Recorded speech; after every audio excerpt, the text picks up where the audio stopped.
Alright, so I'm back out here with these two Kawasaki 900 jet skis, and I really need to be working on the Sea-Doo pulling at 987, 787, and I will. But I just want to see if I've got anything here, if these two skis that I feel like I rescued, to see if I've got anything. And let me just catch up real quick so you can see my pressure washer. I thought, by the way, spring has turned back to winter. I mean, it is cold out here. But anyway, I gave it a bath, and you know, a little better. I think a little more color came out, as you can see, a little more purple and green and such. But it's not all went as planned or as what I expected. So actually, took the paint off, and there are places you can see it's kind of bubbled. If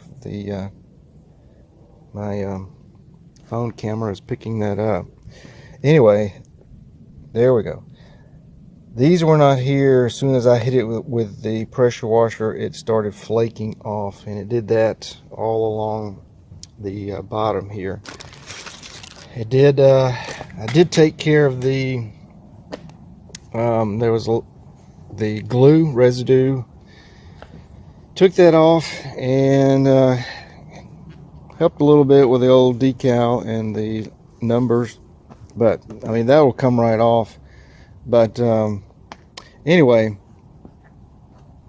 a lot of work needs to be done here, because I really don't see a big difference. The only thing I really see a difference in is it took the kind of a lot of the mold off of the bumpers here, and same thing off of the comparing it to the one over there, took a lot of the black mold or whatever that was in there.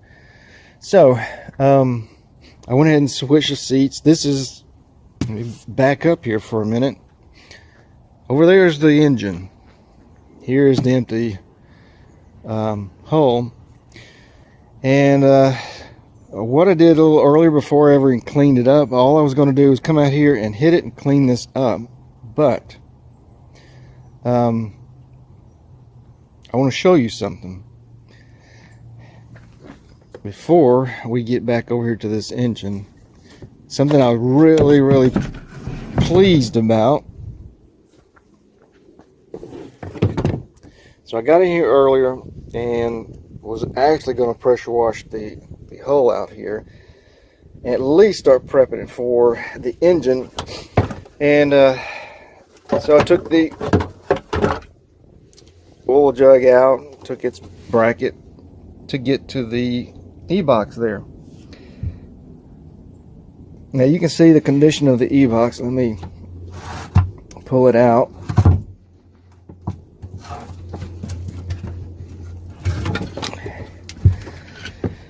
All right, so really wasn't expecting a pretty sight when I opened this up. As you can see, this is just really disintegrated on the outside. However, really pleased when I pulled this off. Now look at this. Get the camera down in here. It looks brand new. Look at the bottom of the cover. It looks brand new down in there. Great sight to see when I pull that. But there is one thing I want you to take a look at, because the last time I saw something like this, it meant that the CD box was bad. Can you see this? Like I said, the last time I saw this come up on CDI box, it was not working. So let me know if you know if that's the sign. You know, I'll find out sooner or later. But anyway, I had two casualties though in taking this. I stripped one. Yeah, one that just holds. Here we go. Broke it off, so I can get that out. No deal. No problem there. So I broke one screw or bolt to getting the lid off, but I broke one of the mounting screws. Let me see how much I broke off. So that's going to be a little more difficult there. So what about an inch? That means I think it's in the back corner. So I've got an inch down inside there. So I don't know how much of a problem that's going to be. Some of you might say that's no big deal, but you know, a lot of times to me, little things turn into big things. And so let me get this back on, and let's get back to why I turned on the camera. I just want to show you I was so really pleased when I looked into that ebox.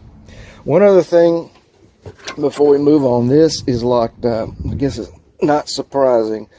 Hopefully I can break it loose, and you know, maybe even have to pull it out. I don't know, but that's not a good sign, because obviously this is the ski I'm going to put the engine in, and that coupler is locked up. So let's go over to the ski, the engine. Let me show you what I've done.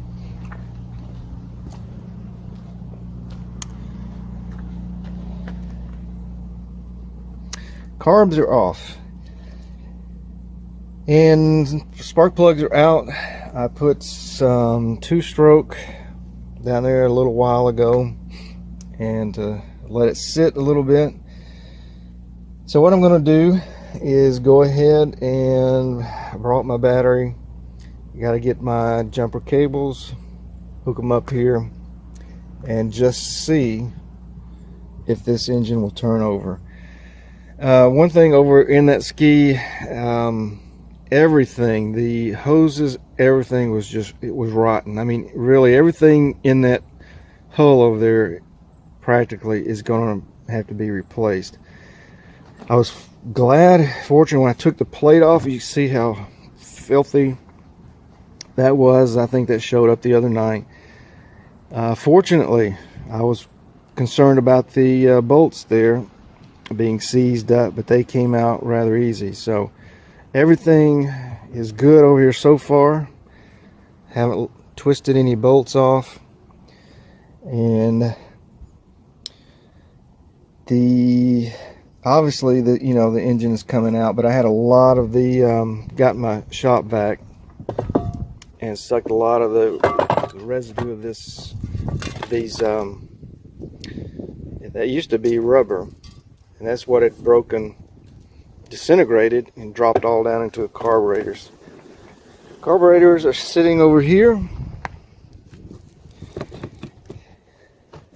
Pretty rough on the outside, as you can see, but we're gonna clean those off. But one other thing real quick, when I got the the whole issue with the Kawasaki that I've got in the garage, when I started working on it, the oil lines, as I mentioned in those videos, were like a stick. They're brittle, and they just crumbled in my hands. It looks like the same thing here. So I wonder, I haven't had a Sea-Doo do that. That's why I'm wondering if it's a Kawasaki thing. Here's the oil lines. They weren't even connected, and they're just broken off, each one of them. So you see how brittle. As old as the Sea-Doos that I have, trying to think, the newest Sea-Doo I have is at a 1999, I think. None of their oil lines were brittle. So I think that's a Kawasaki thing. Here is another piece of the oil line. It's just, see, it just disintegrates. And here's the other piece. It's not even connected to the, see, it just breaks. And that's exactly what the other Kawasaki did. So all right, so what I'm going to do, let me get my jumper cables. Hopefully this has had enough time to soak and penetrate, lubricate. And wow, I just hope it turns over. I'll be really disappointed. I mean, it's going to come apart anyway, but still, just would love to see. I was so encouraged when I looked inside the electrical box over there, and the condition looking brand new. Let's see. So let me put this together. Shade Tree, make sure you put your head on right. All right. You're gonna have to start watching my videos to learn how to put your heads on your engines right. I thought that was pretty funny. I had to bring that up. I saw a comment on your video of someone said you got your head on wrong, and then the next video comes out and you swapped it around. But anyway, I thought that was pretty funny. So good video series there. So I'm going to use that a lot with this engine for sure. So all right, let me get my jumper cables and let's just see if anything happens. And I hope I got the key on right. I'm going to put the whatever the kill switch on up there, and let's see what happens.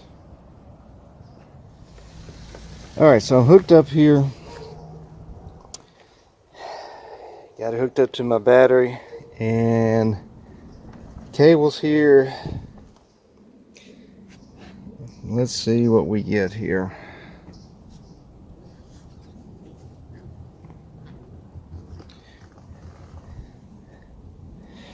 Alright, I'm about to press my button here and let's see what we get.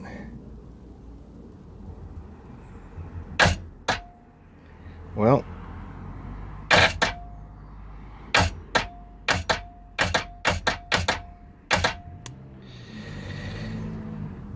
same noise I was getting from the 787. So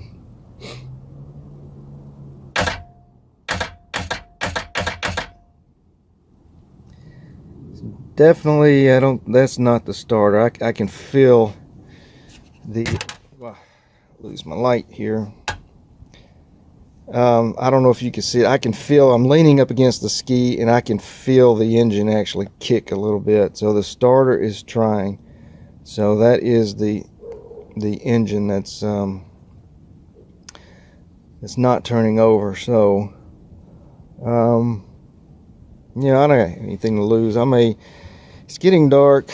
I may go ahead and pull this off and just take a look at the heads and see what we've got. Let me do that real quick and before I call it a night. All right, hold on. All right, so I got the nuts off. Didn't drop a single washer down into the valves there. So, but it did take me some work with this pry bar to get this, set this loose.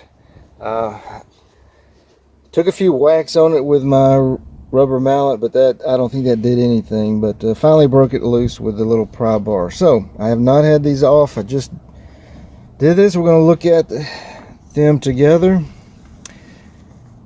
and let's say there's not going to be any rust in these cylinders. If I can, well, now I may not be able to do this one-handed.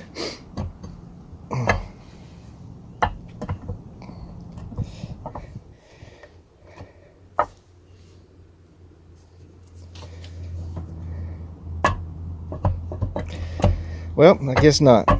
Let me try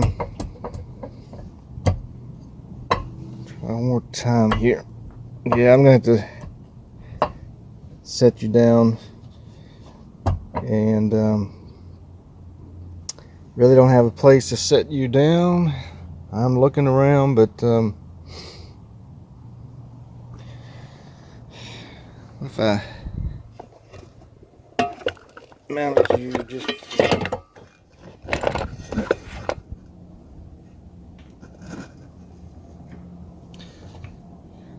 let's see if this would work.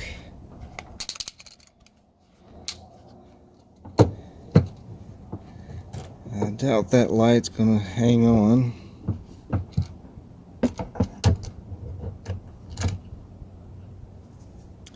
And I can't tell if it's blocking you, but let's see. work this up off.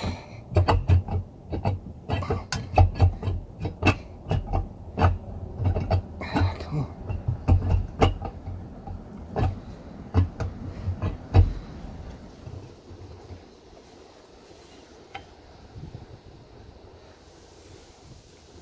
Well, you can see all this two-stroke oil in it. So guys, that looks really good. I'm excited about this. No pitting. There's just a lot of the it's just a lot of the oil that I put in. And I'm trying to put it to where you can see it and in the light. So we're good so far. Let me, hold on, my hands are filthy oily. I think I'm going to hook it back up to the battery and let's just see what's going on here. So give me just a minute.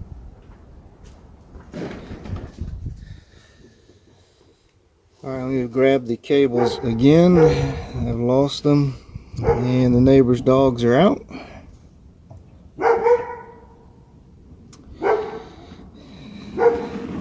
So I'm going to lose a little bit of light. I got to get the cable out of here, and I'm looking for the other one. Here we go.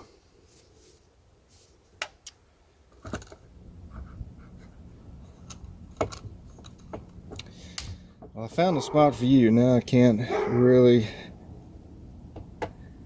I don't know if that makes it any better for you to see. Okay.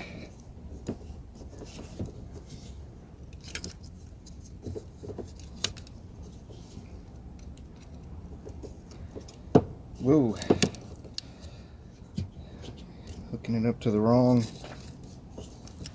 Put the cable's backwards here.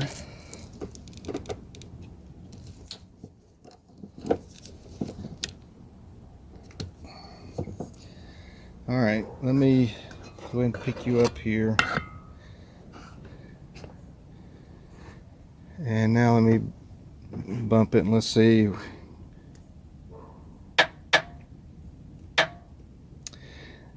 That is not the same sound we're getting before. That could be the battery. It is not a good battery that I'm using.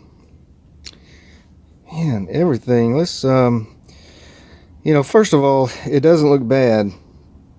The cylinders look bad, but I mean, they've got a lot of oil on them. So, and there goes my lights.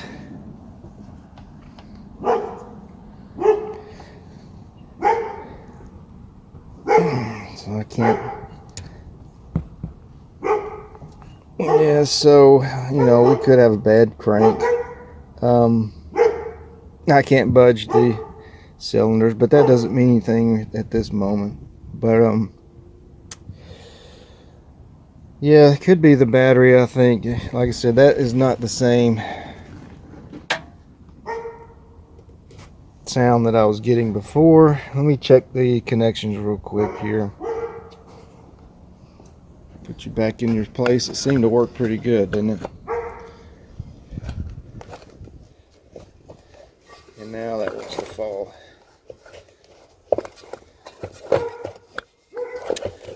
Well, there we go. I don't know if you're seeing anything. I'm just checking the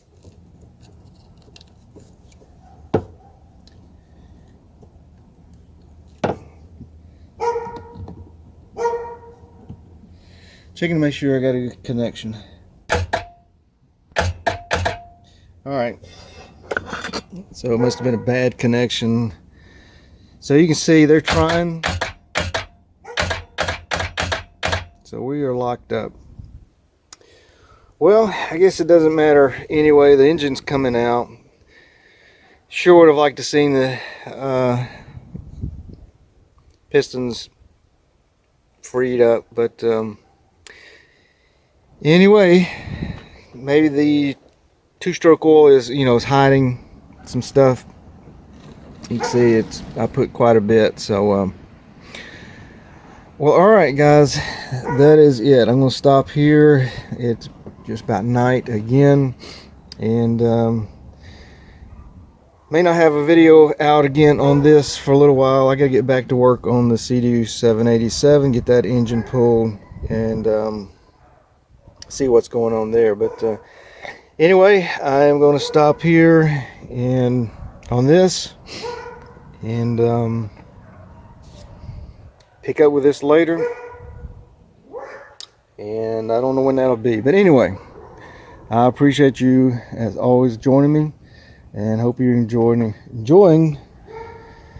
the videos of non-running Sea-Doos. So all right, we'll catch you later. Thanks.